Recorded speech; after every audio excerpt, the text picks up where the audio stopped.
What's up, friend? Welcome in. Uh, have you been tired of waiting for your dreams to bear fruit? For feeling like you're constantly on hold with the divine? Well, well, well. I got a message for you. Most of my message, actually, all of my messages are just experiences I'm going through in my life and me relaying those in hopes that somehow they're helpful to you too. So last week, good freaking Lord, I've never felt my humanity on such a deep level. That's not true. But I've just decided to pay more attention to it. And what I mean by that is that I felt very unproductive.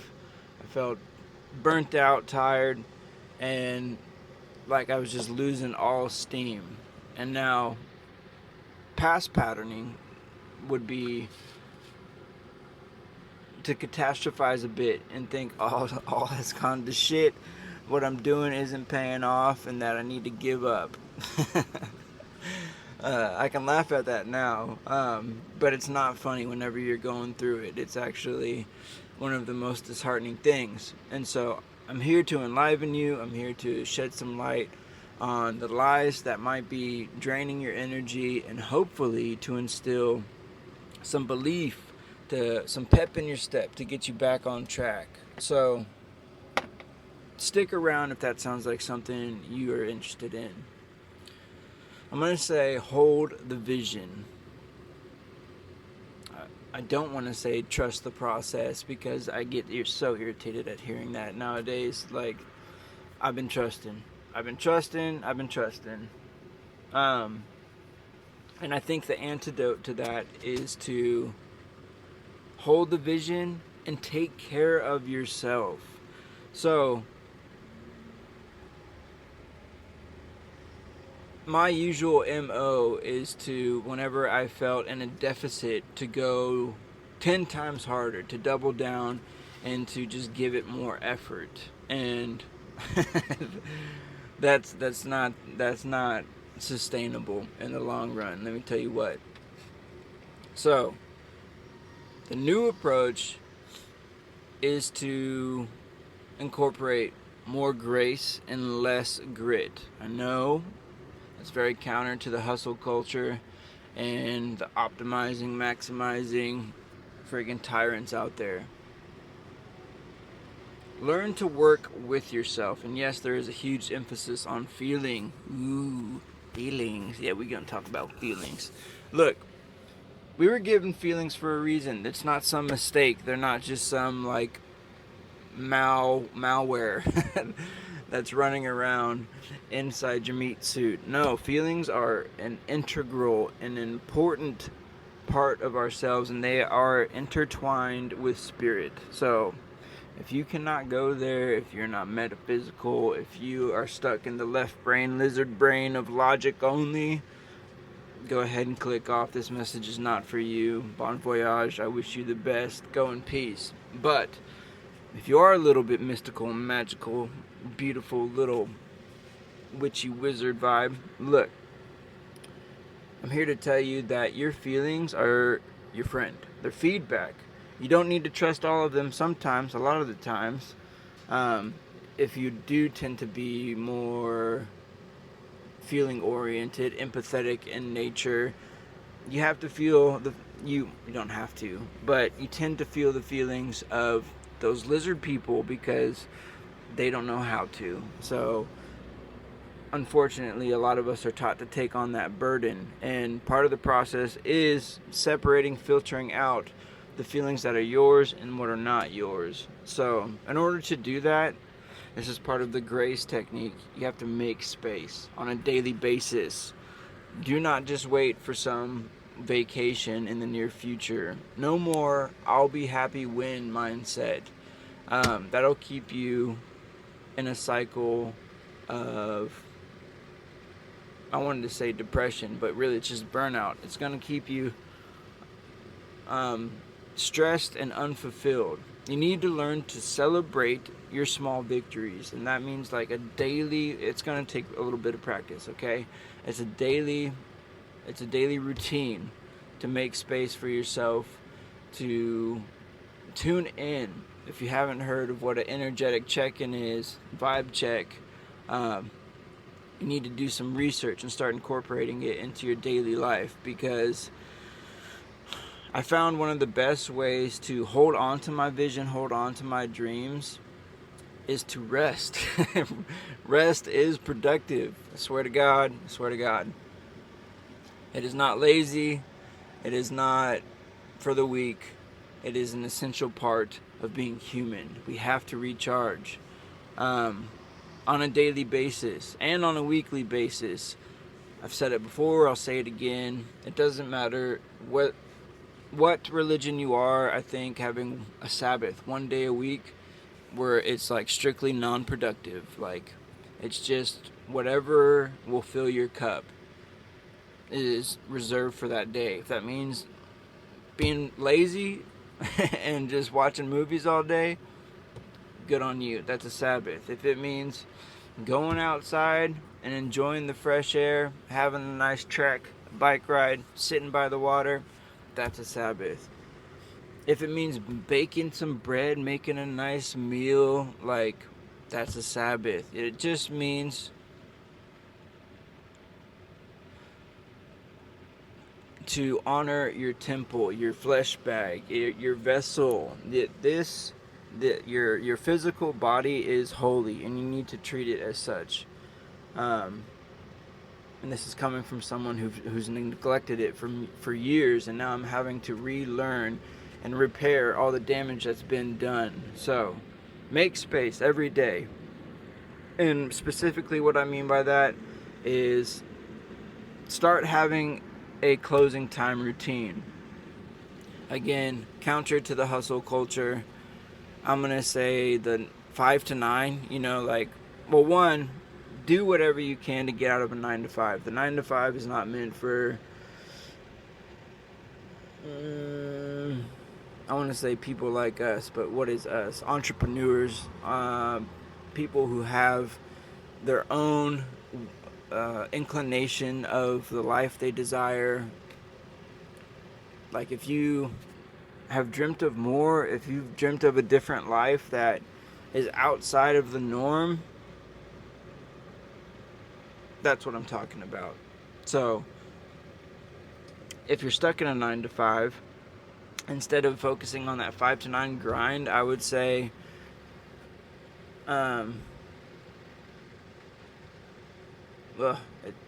I've done my damnedest to get out of a 9 to 5, so I'm having to backtrack a little bit or refocus, because God, I hate even thinking about it. Being like 9 to 5 was like the worst times in my life.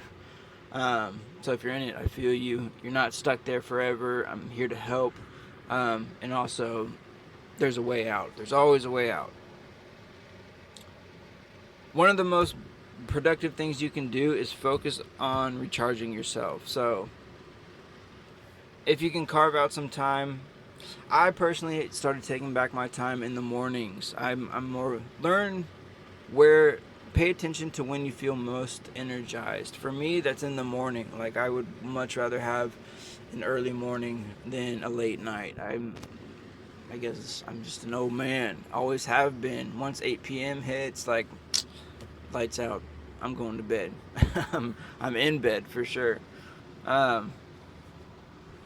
But maybe you are more of a night owl. I'm not knocking that entirely. Just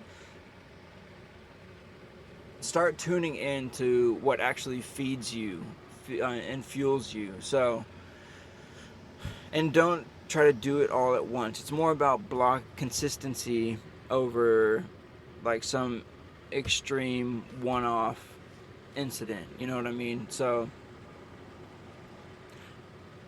on the daily, block out an hour of working on something you want to work on. And sometimes that looks like just thinking about it, writing it out, making it tangible somehow, like vision questing, right? Like, that's the first step. But let me get back to closing time. Went off on a tangent there. Have a set time where no matter what you're doing, whether it's working for somebody else, projects for yourself, um, playtime, whatever. Like, honor the fact that you're a human in a flesh bag and that it needs to rest and recharge. For me, that's like around 6 to 7 p.m. Close everything down.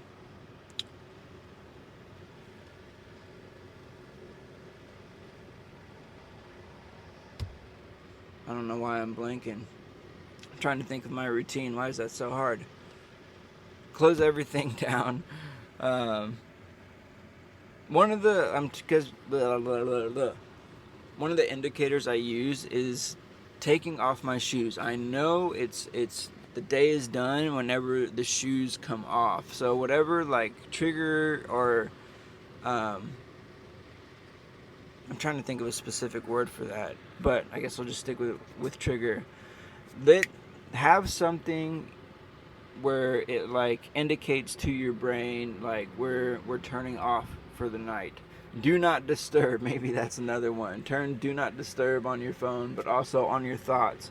All those worries of the day, you're just gonna put on pause. And if you have a hard time like me pausing those incessant ruminations, give yourself dedicated time to address them, because I don't know about you, but they will not leave me alone unless I actually pay attention to them. It's like a smoke alarm that goes on in the background, and sometimes you just need to change the battery. You know, you hear that constant beep because it's just something you need to address, okay? Like, again, feelings are feedback. They're not something to fear. So if you have fears and worries going on, just spend a little bit of time with them. For me, again, I love journaling in the morning. So because I feel recharged and refreshed, trying to do it at the end of the day, I'm coming at it with more of an exhausted mind, and usually nothing gets resolved. So yeah, make space and make time to pay attention to yourself and filter out your feelings. Long-winded way of saying that. Good Lord. Okay, so the next one is to learn how to be more solid. Hold the vision. For me, again, I'm a journaler just out of habit. I've never thought of myself as a writer or anything. It's just something that feels good. So maybe making videos is more your style, or talking to somebody else if you're lucky enough to have that, or just speaking it out loud. Like, learn a way to reinforce and reiterate to yourself your dreams and desires.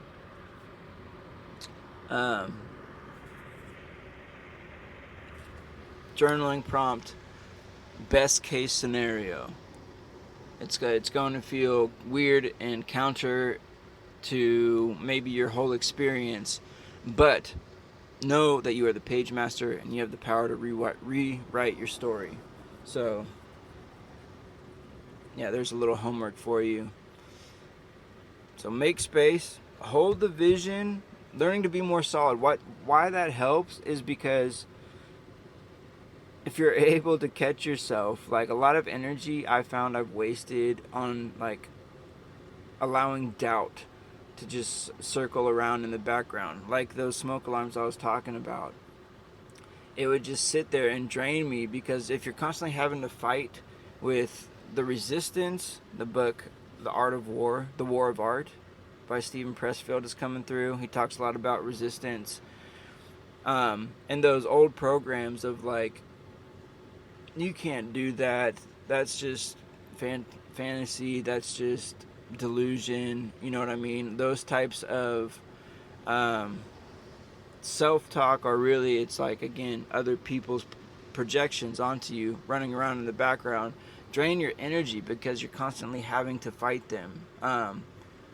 Mental energy is a real thing, and you can just exhaust yourself running around in those ruminations. So what the hold your vision, best case scenario journaling does is give those energies a direction, like, you're like, nah, you're coming with me, god damn it, get in line. We're we're not putting up with that anymore. Like, I hear you, I feel you, but this is where we're going. Okay, so wrangle the snooch, wrangle those damn thoughts. Get them in order, and that might have to come with some deeper belief work on whether or not you feel worthy of achieving your dreams. But I'll save that for another video. Oh, so make space, closing time, hold the vision, take care of yourself. I think that's kind of like making space. But also celebrate small victories, like on a daily basis. Again, back to the like, no more hanging the carrot at the end of the stick and I'll be happy when I achieve the goal. I'm going to encourage you to start reorienting yourself towards enjoying the process and less away from expecting the results, because it's not wrong to do that, but you have to I've found it more beneficial to have a higher emphasis on what I'm doing day to day and enjoying that and letting the outcome speak for itself. Because it makes me more fluid. It's too rigid whenever you're just results oriented alone, and yeah, that is totally counter to what the American culture teaches. The American culture is just all about results, no matter what. What is that saying? The means justify the ends? Or the ends justify the means? I'm putting more emphasis on the means. It's more important to mean what you do and do what you say. What am I getting at here? If you don't love what you do, that ends up being undeniable in the outcome. Like, to build a solid whatever you're trying to build, product, relationship, life, 1717 on the timer. Where's I going? To build a solid relationship, product, life, whatever, if you do not enjoy piecing it together inch by inch, mile by mile, it's going to fall apart in the end. So that takes some accountability, that takes some real self-talk, real getting down to the nitty-gritty with yourself and being honest. If you need to work on being honest with yourself and what you're doing, and if it's actually something you enjoy. I mean, again, a lot of us, myself especially, would get caught up in things because out of obligation, because I feel like this is what I'm supposed to do. Fuck obligation, fuck what you're supposed to do. Give yourself permission to feel good now and enjoy whatever it is you want to do. Like, you don't have to put it on the back burner, you don't have to wait. Okay? And you don't have to do it all at once. Gentle action. If like me, you're a little bit ADHD, or a lot of bit, let's be honest. And that's not a deficit, by the way. I have a whole theory on that definition. It's just a different programming. And you have to learn how to work with yourself. So again, what I found beneficial is to get out of my head and to just do the work. So if you're wondering where to go, again, start with vision questing and writing down the best case scenario, and then acting on that, not waiting anymore, just allowing the process to inform you. Okay, you can only go so far if you just try and outthink it.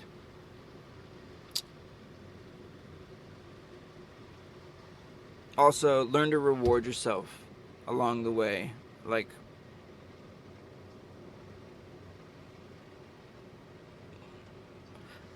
I'm trying to think of a daily example. I mean, I love food, so Do not wait for the donut. Like, one of the best self-care things I love to do is, like, after I go for my weekend little trek, I love finding a little taco spot. I love finding a little donut hole in the wall place. Like, that just fills me up. It makes me feel abundant. And get rid of the guilt for the things that you actually enjoy is what I'm trying to get at. Like, yeah. I'm go off on a whole tangent on that. But basically, that's the message. Hold the vision, take care of yourself, and enjoy the process. Your happiness doesn't have to be on hold anymore. I'll catch you guys next time.